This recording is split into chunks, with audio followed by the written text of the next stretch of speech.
huge role in terms of mental health.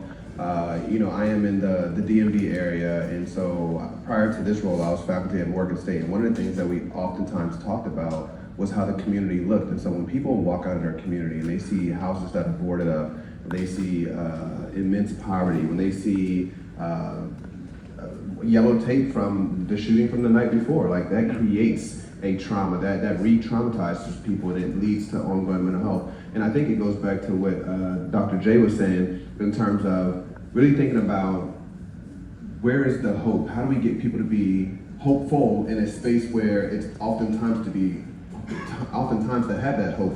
And thinking about the social environment, really giving people something to believe in, really giving some people to hope for is one of the things that we have to really start to think about and increase. As we think about, to Dr. J's point, as we think about mental health being new in the Black community, right? I remember, growing up, my family's from North Carolina, what happens in this house stays in this house, right? And so everybody's heard that. So now we're in this space now where we're like, hey, you need to engage in mental health treatment. You need to talk about what's going on, right? And so that's a new kind of conversation that we're having. And so when we think about that social environment, we see things that happen in our community, but we're also told that if you start snitching, that's a bad thing, right? And so how do we heal as a people? How do we heal as a community? But also, how do we make sure that these conversations are healthy? Because again, talking about my trauma, depending on who I'm talking to and where it happened, could lead to more trauma. It could lead to a bad experience, and then people are re-traumatized, right? Oftentimes, we hear stories about,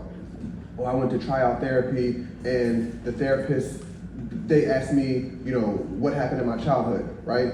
And so they had a bad experience in therapy, which could lead to them never coming back to therapy again. So when we think about the environment, and to your point, Congresswoman Macbeth talked about the social determinants of health. When we talk about education, when we talk about housing, when we talk about access to quality health care, all those things play a role in how people talk about mental health. And Dan talked about, treating everything below the neck. We also have to think about that in context of treating everything above the neck, right? And so thinking about the environment really plays a huge part in mental health and how people can access mental health. So thinking about, a large city, if there's, let's say, 20 Black therapists in your area, but it takes you a 3-hour bus ride to get there, how likely are you going to go and see them? At the same time, the increase of telehealth was like, oh, it's this big thing, it's great, it adds access if you have Wi-Fi, if you have a way to connect. And so there's ways to think about the environment and what does that look like in terms of mental health that we really have to start addressing and making sure that as we're talking about access, we have to make sure that everybody has access.